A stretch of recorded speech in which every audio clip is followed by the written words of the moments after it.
신바람 사연 아파트. 오늘의 사연 시작하겠습니다. 안녕하세요. 결혼 생활 4년 만에 이혼을 하게 된 올해 35살 여자입니다. 가족끼리 서로 돕는 것, 저는 그게 당연한 일이라고 생각합니다. 요즘 세상이 핵가족화가 되면서 예전처럼 가족 간의 정이 많이 사라지고 아무리 사회가 개인주의적으로 변했다지만 결국 중요할 때 믿고 기댈 수 있는 존재는 가족밖에 없다고 생각하거든요. 한 식구만큼 세상에 믿을 수 있는 사람이 또 어디 있겠어요. 이름 앞에 시자가 붙었다고 해서 내 가족이 아니니까 나 몰라라 하겠다고 했던 적도 없었습니다. 시누이도 시부모님도 결혼했으면 똑같이 내 가족이니 말입니다. 우리가 도움이 필요하면 도움을 받고 다른 가족이 도움이 필요할 때면 도와주고 친정시댁 가리지 않고 제 나름 최선을 다했다고 생각해요. 하지만 도와주는 데에도 정도가 있다고 생각합니다. 도움이 필요하다고 해서 덮어놓고 무조건 도와주는 게 답은 아니잖아요. 그리고 그걸 결정하는 건 혼자서 결정하는 게 아니고 부부 서로 간의 합의가 가장 중요하다 생각합니다. 한 명이 그 정도는 당연히 도와줘도 된다고 생각해도 다른 한쪽은 아니라고 할 수 있잖아요. 그리고 어느 한쪽이 이건 아니다라고 한다면 적당한 선에서 타협을 하던가 그렇게까지는 해줄 수 없다고 거절도 할 줄 알아야 하는 것 아니겠나요? 그런데 남편은 자기 가족 일에 대해서만큼은 저를 고려하지 않고 자기 가족만 챙겨댔어요. 그렇게까지 자기 가족들만 소중한 사람을 내 가족이라고 곁에 두고 있으면 뭐 하겠나요? 결국 남편을 가족들 품으로 돌려주기로 결심하고 그렇게 이혼을 하게 되었습니다. 제가 대학을 졸업하고 곧바로 취직을 하지 못했어요. 전공을 살려서 일을 하고 싶었지만 취업이 생각처럼 쉽지 않아 정말 힘들었습니다. 결국엔 전공하고는 전혀 무관한 일을 하는 회사에 취직하게 되었죠. 이벤트 기획과 관련된 일이었는데 전공과는 무관할지라도 일 자체는 제 적성에 잘 맞더라고요. 처음에는 아예 아무것도 모르는 내가 이 업계에서 살아남을 수 있을까 하는 생각에 자신이 없었어요. 그래도 일을 계속 하다 보니 일이 어느 정도 저랑 잘 맞기도 해서 이왕 시작한 거 제대로 한번 해보자는 욕심이 생기더라고요. 저 말고 다른 직원들은 다 대학에서 배운 전공이 일과 어느 정도 연관이 있었는데 저는 그렇지 않았거든요. 그래서인지 기획안 같은 걸 제출할 때면 알게 모르게 무시를 당하는 일이 한두 번이 아니었습니다. 그래도 열심히 하면 인정받겠지 하는 생각에 이를 악물고 버티며 피 터지게 노력했어요.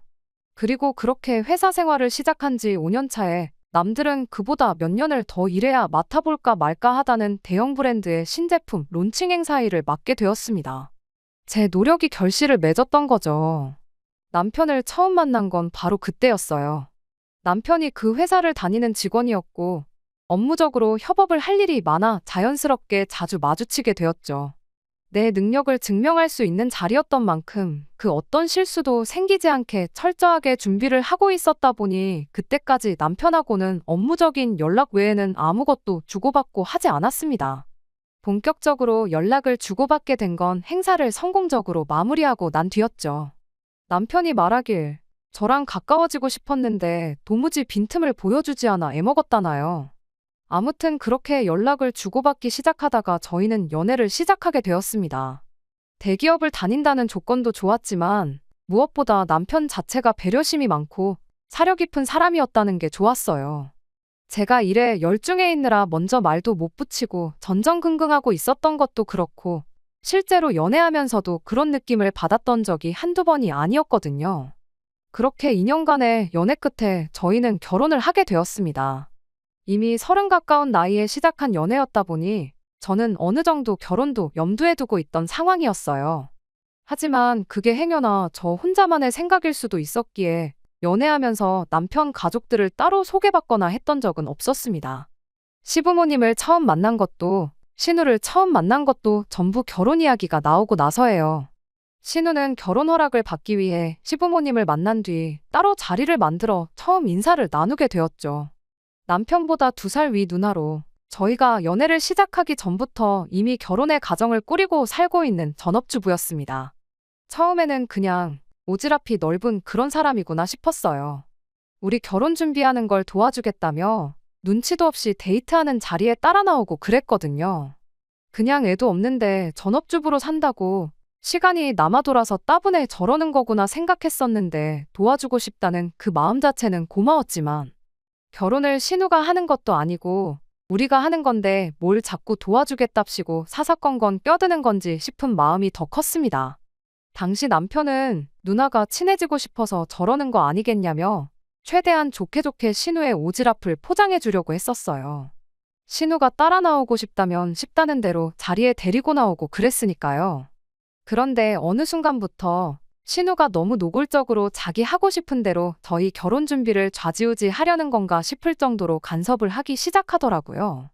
웨딩 사진이며 드레스 고르는 것부터 시작해 청첩장 디자인까지 하등 신우가 결정할 것들이 하나도 없는 부분이잖아요. 결혼을 내가 하는 건지 신우가 하는 건지 싶을 만큼 정도가 지나치다 싶을 때쯤 남편한테 단도직입적으로 신우가 그러는 게 좀 불편하다는 말을 직접적으로 꺼냈습니다. 남편은 저희 말에 이렇게 대답했죠. 우리 가족들이 원래 이렇게 무슨 일이고 서로 도와주고 싶어 한다고요.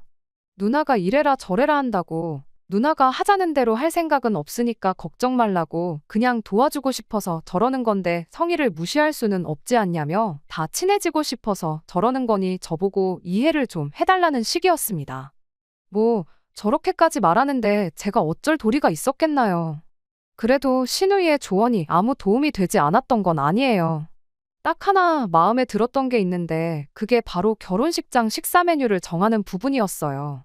저도 사회생활하면서 결혼식을 몇 번 다녀와 봤다 보니 결혼식은 당연히 뷔페로 하는 게 맞다는 생각을 가지고 있었거든요.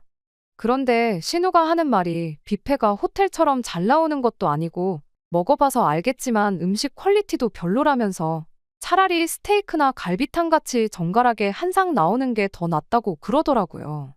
자기도 멋모르고 뷔페로 했던 게 참 후회가 된다나 어쩌나 하면서요. 그렇게 이래저래 신우가 혼자 발품손품 팔아가며 예식장을 하나 찾아줬는데 분위기도 너무 좋았고 식사도 정말 괜찮았어요. 지금 생각해보면 그냥 신우가 뷔페보다 스테이크가 먹고 싶어서 그런 말을 했던 것 같기도 한데 뭐 그래도 덕분에 결혼식은 나름 성대하게 잘 치렀으니 그래도 도와준다는데 무조건 싫다고 할 필요까지는 없겠구나 그렇게 생각을 고치게 되었습니다. 아무튼 그렇게 결혼식을 올리고 난 뒤 저희 결혼 생활이 시작되었습니다.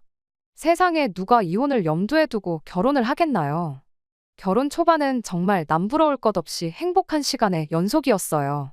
결혼 전 남편이 했던 가족들끼리 서로 도와주는 가풍이 있다는 말처럼 시부모님 또한 여러 방면에서 저희를 도와주시고 그랬습니다.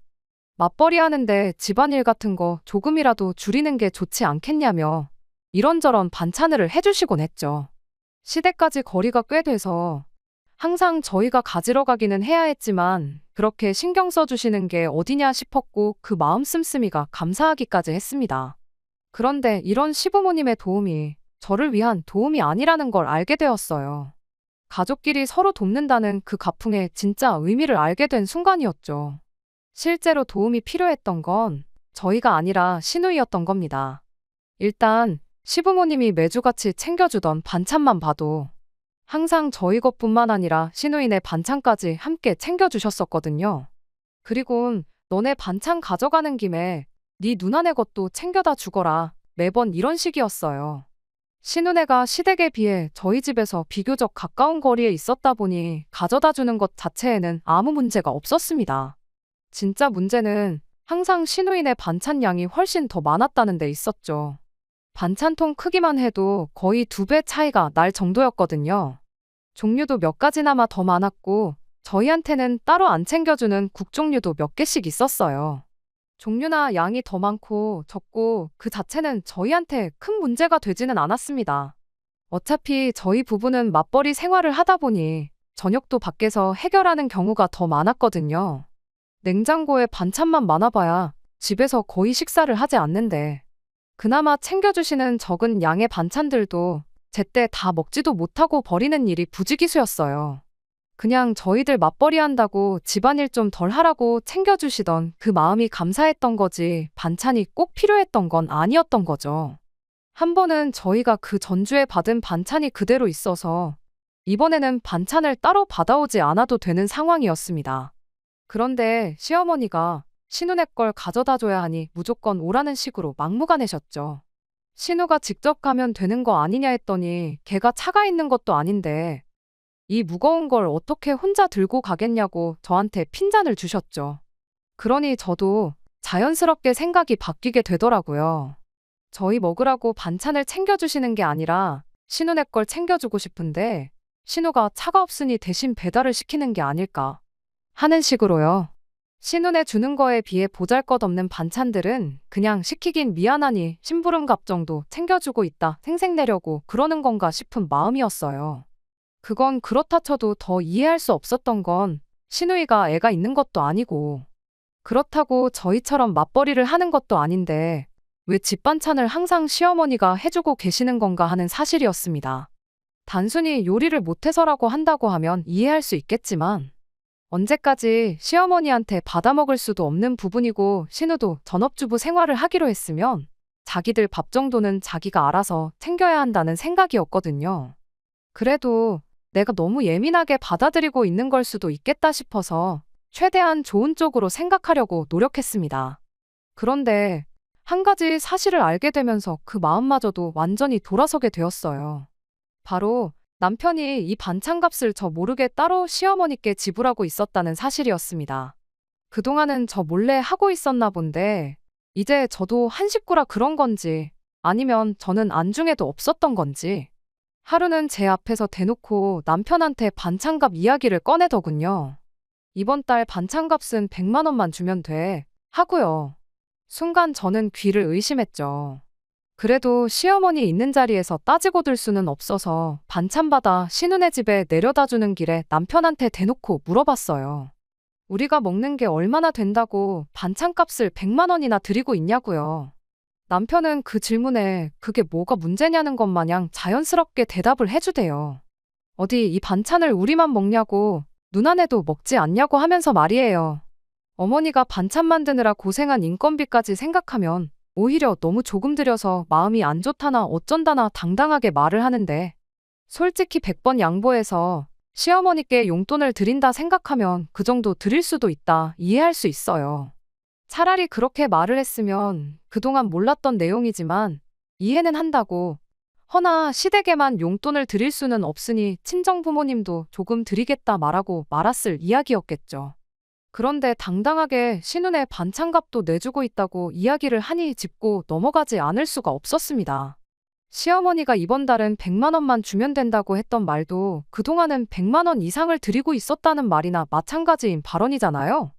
여태까지 돈 들인 게 얼마인지 확인하자는 건 아니었지만 그래도 짚고 넘어갈 건 확실하게 짚고 넘어가야겠다는 생각이었죠. 그래서 남편한테 어머님이 고생하시는 건 맞는 말이지만 시누이네 반찬값은 시누이가 내야 하는 거 아니냐고 그렇게 따져 물었습니다. 그런데 남편은 마치 뭘 이런 사소한 걸 따지고 있냐는 듯한 표정으로 저를 쳐다보면서 대답을 하더군요. 누나나 나나 똑같은 자식인데 그런 게 뭐가 그렇게 중요하냐고요. 누나네는 외벌이인데 그렇게라도 반찬값 줄여서 생활비 부담 덜어주는 것도 좋은 거 아니냐대요. 그 순간 그동안 의문으로만 가지고 있던 것들이 머릿속에서 마치 퍼즐처럼 맞춰졌습니다. 신우가 집에서 딱히 하는 것도 없으면서 시어머니한테 반찬을 받았던 이유가 실은 반찬을 직접 해먹을 필요가 없었기 때문이라는 사실을요. 직접 해먹으면 해먹는 대로 돈을 더 쓰게 되는 꼴이니 그렇게 매주마다 시어머니한테 반찬을 받아다 먹고 있었던 겁니다. 그래서 남편한테 다시 따져 물었어요. 신우가 생활비 아끼는 것도 다 알겠고 그런데 심해부 외벌이로 돈이 부족하면 신우가 집에서 저렇게 일 안 하고 놀 게 아니고 알바라도 구해서 생활비를 보태는 게 맞지 않냐고. 안 그래도 우리 회사에 행사 있으면 진행요원 같은 거 당일치기 아르바이트식으로 많이 구하는데 그런 자리라도 소개해줄까 물었죠. 행여나 신우가 그 어디에도 취직하지 못할 만큼 능력이 없어서 직장을 못 구하는 거라면 가만히 서서 입장하는 인원수만 헤아리는 쉬운 자리라도 소개해주겠다고 일자리를 대신 알아봐주겠다고 돕기 위해 꺼낸 저의 말을 두고 가족끼리 서로 돕는 게 가풍이라던 인간이 정색을 하면서 주제넘게 오지랖 부리지 말라는 대답을 하대요. 누나네는 다 누나네 삶이 있으니까 그러는 거라나요. 그러면서 왜 그렇게 째째하게 구냐며 어머니가 장본값에 반찬하느라 고생한 인건비만 생각해도 70만 원은 좋게 될 거라고. 그렇게 따지면 누나네랑 우리랑 각각 15만 원씩 밖에 안 된다는 건데 그깟 푼돈 가지고 치사하게 굴지 말라는 소리를 하는 겁니다. 그 말도 어이가 없었죠. 일단 말씀드린 대로 신우네랑 저희가 가져가는 반찬의 양부터가 달랐어요. 누가 봐도 신우네가 저희보다 훨씬 더 많이 가져가는 상황에 그걸 15만 원씩 냈다 치자고 절반으로 가르는 것부터가 어이가 없었죠. 그리고 반찬값을 지불한다면 당연히 그 돈에 재료비인 장본값도 포함돼야 하는 거 아니겠나요? 전문적으로 반찬만 파는 가게도 그렇게 장사는 안 할 거예요. 그렇게 조목조목 따져 물었더니 남편이 할 말이 없는지 대번에 말을 바꾸대요. 정색하면서 짜증내던 말투도 바꿔서는 나긋나긋한 목소리로 나중에 우리가 혹시 누나의 도움을 받을 일이 있을지 모르지 않냐며 가족끼리 서로 돕고 사는 가풍을 이해해달라나요? 남편도 쓸데없는 언쟁을 피하려는 눈치였고 더 말해봐야 싸움만 나겠지 싶어서 그냥 지나가는 말로 나는 아무리 생각해도 당신 누나 도움을 받을 날이 오지는 않을 것 같다. 그렇게만 말하고 말을 줄였습니다. 적당한 선에서 끝내고 넘어갔으면 되는 일을 남편은 괜히 지 혼자 제 말에 발끈해가지고 엉뚱한 소리를 꺼내더라고요. 너는 그럼 장모님이 반찬해주시면 그냥 맨입으로 받고 한 푼도 안 드릴 생각이냐고요. 그 말을 듣자마자 헛웃음부터 나더라고요. 그 와중에 꺼낼 이야기도 아니거니와 누가 봐도 남편이 친정에서 반찬을 받는 게 현실적으로 불가능하다는 걸 알고 꺼낸 말이었거든요. 누가 들으면 너도 친정에서 반찬 받아오고 똑같이 돈을 들여라 하는 말처럼 들리겠지만 저희 친정이 지방에 있어서 반찬 받으러 주마다 왔다 갔다 못하는 걸 알고 꺼낸 말이라는 게 다 티가 났어요. 그쯤 되니까 저도 악이 생기더라고요. 이 사람이 해보자는 건가 싶기도 하고 그래서 당연히 드려야지 하고 말을 줄였어요. 제가 더 말을 안으니 뭐 엄청난 언변으로 저를 논파했다고 생각한 건지 차 안에서 의기양양해서 있는데 어디 두고 보자 싶었습니다. 누군가 그랬거든요. 잘못을 제일 쉽게 깨우쳐 줄 수 있는 방법은 바로 거울치료라고요. 저도 남편한테 똑같이 해줄 작정이었어요. 그날 집에 와서 바로 친정에 전화해서 반찬 좀 몇 가지만 대충 만들어서 보내달라고 연락을 드렸죠. 신우네가 가져간 만큼 무지막지한 양을 해달라고 할 건 아니었지만 돈은 똑같이 100만 원을 드릴 예정이었습니다. 제 아래로 동생이 있고 동생도 회사 때문에 혼자 떨어져 나와 자취하고 있는데 그 동생한테 훨씬 더 많은 반찬이 갔다고 대충 둘러댈 생각이었죠. 괜히 부부싸움한 거 티내고 싶지는 않아서 친정어머니께는 그냥 오랜만에 엄마가 해준 반찬이 먹고 싶어서 연락을 드린 거라고 했어요. 제 의도와는 다르게 친정어머니는 그걸 심각하게 받아들이셨던 게 문제라면 문제였지요. 생전 자취하던 시절부터 엄마한테 반찬 한번 해달라고 했던 적 없던 딸이 집밥이 그립다며 반찬을 보내달라고 거의 10년 만에 처음 부탁을 해왔는데 저희 어머니 딴에는 얼마나 신경이 쓰이셨겠나요?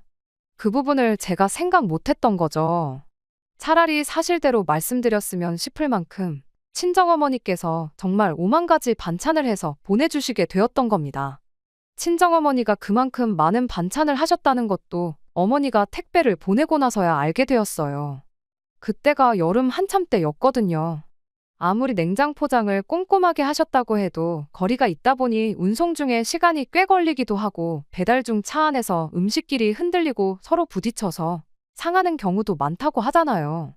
친정어머니가 우체국에 갔는데 당일 특급 서비스 같은 게 있는지 모르고 늦게 찾아가는 바람에 안 그래도 급하게 받아야 할 택배를 늦게 받게 되었던 거예요.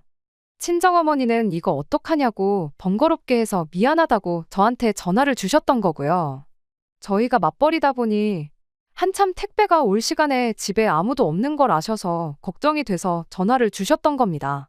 어찌어찌 택배가 일찍 도착한다 쳐도 택배가 집 앞에 도착할 시점에 못해도 반나절 정도 무더운 날씨에 그 반찬들이 밖에서 방치될 수도 있는 상황이 돼버린 거죠.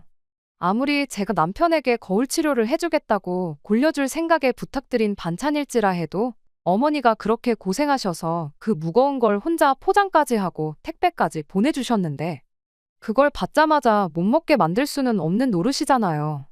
그러다 문득 남편이 저한테 했던 말이 떠올랐지요. 이렇게 베풀다 보면 언젠가 누나 도움을 받을 날이 있지 않겠냐고 했던 바로 그 말이요. 지금이 딱 그때구나 싶었어요. 신우야, 뭐, 집에서 놀고 먹는 게 일인데. 택배 하나 대신 받아주는 거야 어려운 일도 아니지 않겠나요? 지금까지 저 몰래 내 남편 돈으로 반찬들을 편하게 받아 먹었는데 그 정도 부탁은 부탁축에도 못 낀다고 생각했죠. 그래서 남편한테, 신우한테 연락해서 내일 정오쯤에 우리 집에 와서 친정에서 보내준 택배 좀 받아달라고 부탁해 달라고 말했어요. 그런데 남편이 또 저한테 정색을 하면서 우리 누나가 무슨 네 심부름꾼이라도 되는 줄 아냐며 짜증을 내는 겁니다. 이 말을 듣는 순간 진짜 어이가 없어서 웃음조차 나오지가 않더라고요. 남편한테 제가 바로 따져 물었죠. 가족끼리 서로 돕는 거라고 하지 않았냐고요. 언젠가 신우 도움을 받을 일이 있을 수도 있으니 그렇게 베푸는 걸 아까워하지 말라고 하지 않았느냐고 따졌죠. 지금이 내가 신우 도움이 필요한 그때라고 헛소리 말고 당장 전화해서 부탁하라고 그렇게 이야기를 했는데 남편이 그건 도움이 아니잖아 하면서 제 말을 딱 잘라버리대요. 가족끼리 서로 돕는다고 했던 건 맞지만 그건 돕는다고 볼 수 없는 일이래요. 그러면서 말도 안 되는 소리를 얘라고 들더군요. 내가 처제, 그러니까 제 동생을 우리 집에 불러다가 청소 빨래나 설거지 같은 거 시키면 네 기분은 좋겠냐고요. 제가 신우한테 부탁하려는 게 그런 거랑 마찬가지랍니다. 그런 사소한 걸 시켰다가 누나 기분이라도 상하면 어쩌려고 그러냐는 거죠. 정말 기가 막히고 코가 막혀서 채 타고 혀를 찰 수도 없었습니다. 그럼 당신이 신우네 반찬값 100만 원씩 내주는 건 도와주는 거고 택배 좀 받아달라는 건 심부름이냐고. 도움이라는 게 사소한 일이나 큰 일이나 마찬가지인 거지. 돈 얼마 썼다고 생색낼 수 있어야 큰 도움이고 별거 아닌 도움은 심부름이라고 말하고 싶은 거냐고 한마디 따졌죠. 하지만 남편은 끝까지 그건 해주는 사람의 기분에 따라 다른 거라며 절대로 안 될 일이다 단호하게 나왔어요. 끝내 신우한테는 물어보는 신용조차 하지 않더군요. 그럼 저도 이제 더 이상 참고만 있지는 말아야겠다는 생각이 들었습니다. 네가 이렇게 나온다면 나도 똑같이 치사하게 나가야겠다는 생각뿐이었죠. 택배도 제가 직접 받기로 했어요. 회사에는 사정을 설명하고 조금 일은 퇴근을 했죠. 오히려 회사에서 뭐 그런 걸 가지고 반차까지 쓰냐며 그냥 다녀오라고 시간까지 비워주대요. 누가 남이고 누가 가족인지 정말 어이가 없었습니다. 그래도 할 일은 마치고 가야 했다 보니 제가 집에 도착했을 때 이미 택배는 도착해 있었어요. 다행히 냉장 포장을 워낙 꼼꼼하게 해주셔서 반찬들에는 아무 문제도 없었고 오랜만에 엄마 손맛도 느낄 수 있었네요. 그 와중에도 친정어머니는 이런 상황도 모르고 사위 입맛에도 맞게 만들어준다고 달달 짭조름하게 평소 하던 대로 해주셔도 되는 반찬들 몇 가지를 죄다 고추장 넣고 빨갛게 해다 주셨더라고요. 그걸 보니 참 오만 가지 생각이 다 들었습니다. 멀리 떨어져 사는 친정부모님은 이토록 남편까지 신경 써주시는데 3, 40분 거리에 모여 사는 시자들은 지들만 챙기지 나는 안중에도 없구나 하는 생각이요. 하지만 안 좋은 생각을 계속해서 뭐 하겠어요. 이런 사소한 일로 서운하다고 싸우고 그러는 게 제 인생에 있어서 무슨 소용이나 있겠나 싶었죠. 이미 2년 가까운 세월을 나 모르게 시어머니 용돈에 신우 반찬값까지 퍼주고 있었다는 사실만 두고 봐도 이미 남편이 먼저 부부간의 신뢰를 저버린 거나 마찬가지인 상황인데 이때 끝장을 봤어야 했던 걸 그냥 좋게 좋게 시어머니 용돈 드린 걸로 치자. 그리고 시어머니가 그 용돈으로 당신 안 쓰고 외벌이하는 딸을 챙겨주신 거라 생각하자고 그렇게 쉽게 넘어갔던 게 저희 불찰이었습니다. 친정집에 대한 이중적인 태도를 보인 것, 몰래 시댁에 돈 퍼주는 것만 해도 이미 충분히 부부간의 신뢰를 저버리고 이혼 사유가 된다는 걸 알았음에도 네 돈으로 네 가족 챙기는데 내가 뭔 상관이냐 넘어가고 나도 그냥 이제부터 내 가족이나 챙기련다 하고 똑같이 나온 게 문제였지요. 그날 이후로부턴 남편이 생활비만 제대로 가져다주면 신우 반찬값을 내주던 신우네 외식을 시켜주던 신경을 끄고 살아버렸거든요. 시어머니가 해다주는 반찬도 일부러 안 먹고 신우네 반찬 가져다주는 일도 전부 남편 혼자 알아서 하라고 해버린 거예요. 이러나 저러나 신우한테 그런 식으로 남편 돈으로 흘러들어가고 있다는 사실을 몰랐을 땐 그래도 부부 사이 하나만큼은 좋았거든요. 그냥 여태 했던 것처럼 모르는 척 둘이서만 사이라도 좋게 지내면 문제없다 그런 생각이었는데 왜 그때는 그런 생각을 안 했는지 모르겠어요. 나 모르게 남편이 신우한테 반찬값이라고 퍼주는 것, 그것 말고도 다른 게 있을 수도 있다는 의심을 말입니다. 그때 철저하게 샅샅이 뒤져서 아예 그런 걸 차단했어야 했는데 너무 안일하게 그게 끝이라고 혼자 지레짐작하고 넘겼던 게 문제였어요. 왜냐하면 진짜였거든요. 바로 남편이 반찬값은 물론이고 신우의 용돈까지 챙겨주고 있었던 거예요. 외벌이의 집에서 딱히 집안일 말고는 살림을 하는 것도 아닌데 아무리 반찬 몇 가지를 매주마다 자기 친정에서 받아온다고 한들 애도 없는 집에 저렇게 놀고 먹는 꼴을 심해부가 그냥 보고 살 리가 없잖아요. 그런데 그게 가능했던 이유가 바로 남편이 신우한테 용돈이랍시고 돈을 따로 챙겨주고 있었기 때문입니다. 생활비 외에는 지출을 거기서 해결해버리니 심해부도 신우가 일을 하면 좋기야 하겠지만 딱히 강제로 일을 시킬 수도 없는 노릇이었던 거죠. 이미 생활비의 가장 큰 부분인 식비랑 자기 용돈을 알아서 해결하고 있었던 거니까요. 그 사실을 알게 된 이유도 어이가 없어요. 얼마 전 남편이 난데없이 그 사실을 자기 입으로 직접 저한테 물어버렸거든요.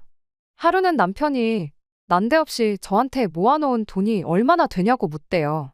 평소 제 돈에 대해선 일절 관심도 없었던 인간이 갑자기 얼마나 물어놓았느냐 물어오니 안 좋은 조짐이 보여 얼마나 있는지 알려주는 게 아니라 왜 그런 건 물어보느냐고 이유부터 확인했죠. 남편은 제가 떠보고 있다는 건 생각도 못한 건지 곧바로 심해부와 신우의 이야기를 꺼내더군요. 일단 심해부는 그냥 평범하게 회사 다니는 직장인이에요. 그런데 다니고 있던 회사가 근래 사정이 안 좋아지면서 강제로 희망퇴직을 당하게 되었던 겁니다. 말은 희망퇴직이라고 포장하긴 하는데 선택권이 없는 거나 마찬가지였다 해요. 그래도 희망퇴직이라고 퇴직금 말고도 위로금으로 1억을 더 받아왔다고 하는데 암만 신우네가 아이가 없다고 한들 저금도 따로 없는 집에 퇴직금 6천 정도의 위로금 1억 받아온 걸로 두 사람이 버텨봐야 몇 년이나 버티겠나요. 새로 일자리를 구해보려고 했지만 요즘 같은 상황에 새로 일자리 구하는 것도 쉬운 일이 아니었답니다. 그러니 마음이 다급해진 심해부가 언젠가부터 신우를 닥달하기 시작했대요. 저는 당연히 닥달했다는 게 너도 이제 일을 구해 생활비를 보태라 뭐 이런 소리인 줄 알았거든요. 그런데 그게 아니었어요. 남편이 자기가 여지껏 누나가 매형 눈치 안 보고 살 수 있게 매달 100만 원씩 보내주고 있었다는 소리를 그때 처음 해왔죠. 어찌나 당당하게 말하던지 어이가 없는 걸 떠나서 따져물을 겨를도 없었습니다. 그런데 이제 그거 안 보내주고 대신 1억을 도와주기로 했다는 거예요. 매형이 누나랑 같이 창업을 하려고 하는 것 같은데 당장 돈이 1억 정도가 모자라는 상황이라나요? 그러니까 심해부가 신우한테 말하길 그 100만 원씩 받는 거 그거 받아와 봐야 네 쓰고 싶은데 쓰지 않냐고. 그러니까 그건 이제 그만 받고 안 받는 대신에 한 1억 정도를 한 번에 받아오라고 했다는 거예요. 어이가 없었죠. 남편은 앞으로 평생 누나 100만 원씩 보내주면 돈이 얼만데 1억만 만들어주면 앞으로 안 받겠다고 하니 얼마나 돈을 절약할 수 있겠냐고 자랑스럽게 말하는데 더 들었다간 우라통이 터져 죽겠다 싶어서 혼자 떠드는 남편 말 자르고 그럼 이 상황이 지금 내가 모아놓은 돈이랑 무슨 상관이냐고 물어봤죠. 그랬더니 또 당당하게 한마디 하대요. 자기가 엄마 주고 누나 주고 우리 생활비 주고 자기 쓸 돈 쓰면 남는 돈이 얼마나 되겠냐며. 모아놓은 돈이 없으니까 제 돈으로 신우네 가게 차리는데 돈을 보태고 싶다는 소리를 하는 겁니다. 어이가 없었죠. 아니, 어이가 없었다기보단 진짜 이러다가 우라통이 터져버리겠다 싶었어요. 내가 미쳤냐고. 내 통장에 1억이 아니라 100억이 있어도 당신 누나네한테 단돈 1,000원 한 장도 내줄 생각 없으니 꿈깨라고 그냥 그 자리에서 단호하게 말했습니다. 그랬더니 저보고 너무한 거 아니냐는 소리를 하더라고요. 어떻게 한 가족이 되어서 누나가 저렇게 어려워하는데 모른 척을 할 수 있냐고요. 모른 척은 웃기는 소리 하지 말라고.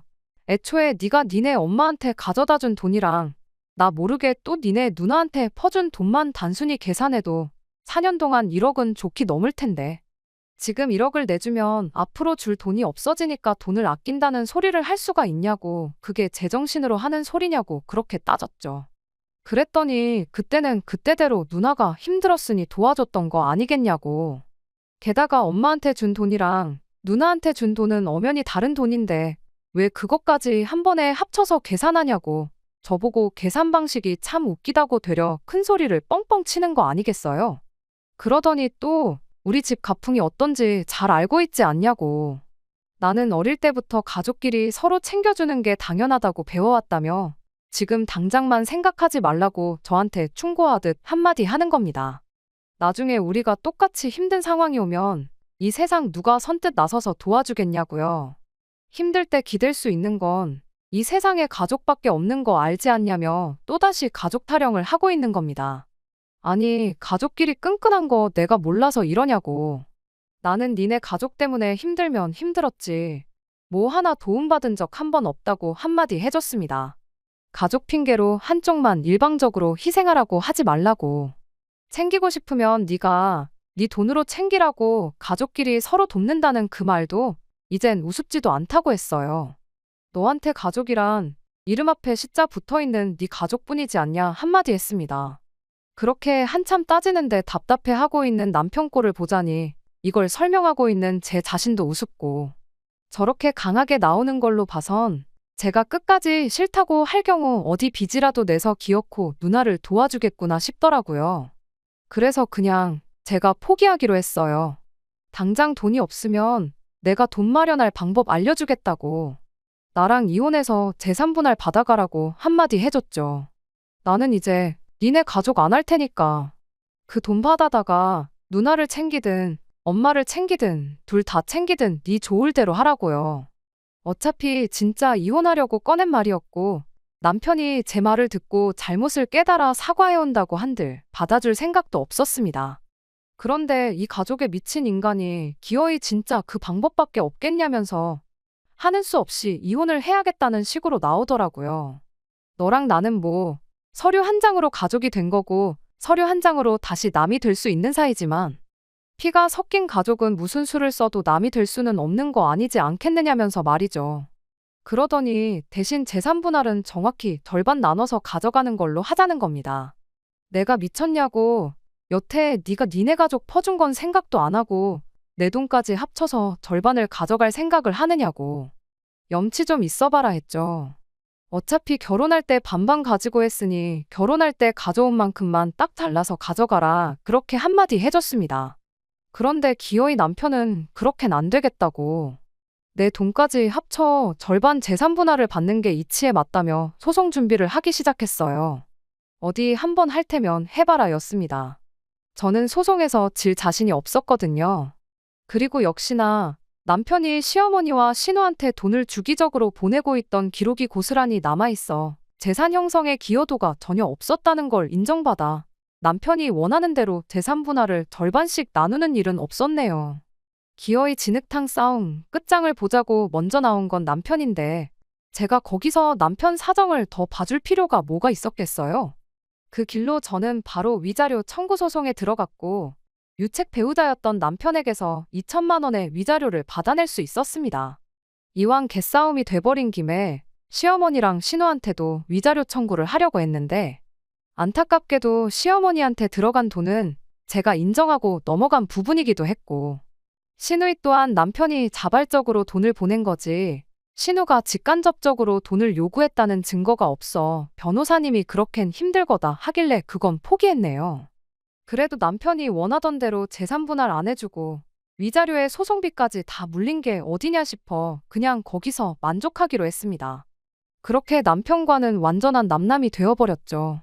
그 후로 남편은 저한테 위자료 내주고 나머지 분할받은 그 돈으로 결국 신우네 가게 차려주는데 돈을 보태줬던가 봐요. 대신 오갈 곳 없어진 남편은 신우네 들어가서 살기로 했다던데 얼마 전 시어머니한테서 연락을 한 통 받게 되었어요. 대번에 저한테 대놓고 묻대요. 혹시 지난 날은 다 잊고 남편하고 재결합을 할 생각은 없느냐고요. 솔직히 저는 그럴 생각이 눈꼽만치도 없었지만 갑자기 저렇게 나오는 이유가 뭔가 궁금하긴 하더라고요. 그래서 약간 여지를 주는 척하고 무슨 일이 있느냐 물어봤어요. 저는 신혼애가 창업하면 당연히 얼마 못 버티고 망할 줄 알았는데 어떻게 심해부가 수완이 좋아 장사가 생각보다 더 빠르게 자리를 잡았나 보더라고요. 그런데 문제는 이제 먹고 살 걱정이 없어지니까 방 한 칸 차지하고 살고 있는 남편이 불편해졌던가 봐요. 얼마 전에 둘이 이제 아이를 갖고 완전한 가정을 이루고 싶은데 그러려면 남편이 방해가 된다고 나가달라는 말을 해왔대요. 가족이라면 끔찍히 생각하는 남편이었다 보니 또 그 와중에 돈은 돈대로 퍼주고 누나가 원하는 대로 짐 싸들고 시댁을로 들어갔는가 봐요. 그런데 시어머니도 막상 장가 보냈다가 이혼당해 집으로 돌아온 아들이 반갑지만은 않았던 거죠. 저한테 연락한 이유도 그 때문이었어요.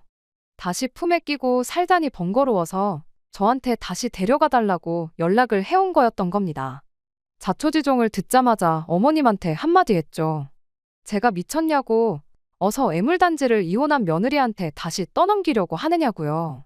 괜히 그거 받아줬다가 또 지네 집구석지 가족들한테 퍼주고 사는 꼴을 또 보고 살라는 거냐고. 힘들 때 서로 돕는다던 그 가풍은 어디 걔한테 줘버린 거냐 따져 물었죠. 다시 합칠 생각이 개똥만큼이나마 있었다면 애초에 처음부터 이혼을 안 했을 거 아니겠냐고요. 이혼당해도 자기 챙겨줄 가족이 있으니 그거 믿고 이혼한 거 같은데 엄마고 누나고 이렇게 나오면 아들 동생 마음이 어떻겠냐고 너무 미워하지 말고 그냥 어머님 품에 끼고 사시던가 그게 싫으면 원래 떠맡기로 했던 신혼에 보내시라 그렇게 말하고 전화를 끊어버렸습니다. 결국 마지막에 가서는 애물단지 낙동강 오리알 신세가 돼서 가족들한테 버림받은 남편 꼴을 알게 되니 그래도 속 하나만큼은 후련하대요. 믿었던 엄마마저 자기를 애물단지 취급하고 있는데 남편이 무슨 선택지가 또 있겠나요? 세상 소중한 자기 가족들 불편할 거 생각해서 어디 나가서 혼자 살던가 하겠죠. 돈이야 다시 벌면 되겠지만 당장 수중에는 땡전 한 푼 없을 테니 어디 고시원 신세는 면치 못하게 되었겠네요. 뭐 지 팔자 지가 꼰 건데 누구 탓을 하겠나요? 저 또한 누구 탓 하나 하지 않고 이렇게 인연을 더 낭비하고 이혼하게 된 제 신세를 제 탓을 하고 있는데 말이에요. 그래도 가족만 오매불망 바라보던 남편의 말로가 저렇다니 그거 하나만큼은 정말 제 속을 후련하게 만들어줬어요. 여지껏 소갈이 해온 거 조금이나마 위안이 될 만큼 말입니다. 결혼하고 나서도 가족들을 잘 챙기고 싶은 사람들이 있다면 제 이야기를 잘 들어주셨으면 좋겠어요. 양쪽에 똑같이 잘할 거 아니면 애초에 그 어디도 챙기지 말라고요. 결혼은 두 사람이 만나 한 가정을 이루는 거잖아요. 물론 부모 형제가 남이 되는 건 아니지만 진짜 지켜야 할 건 새로 이룬 내 가정이라는 사실을 염두에 줬으면 좋겠습니다. 진정 가족을 위하는 사람이라면 내 가정부터 지킬 줄 아는 사람이 되었으면 해요. 그럼 저는 여기까지만 하고 저희 사연을 줄이도록 하겠습니다. 끝까지 들어주셔서 감사합니다. 오늘의 사연은 여기까지입니다. 구독과 좋아요, 알람 설정 부탁드리고 더 좋은 사연으로 다시 찾아뵙겠습니다. 감사합니다.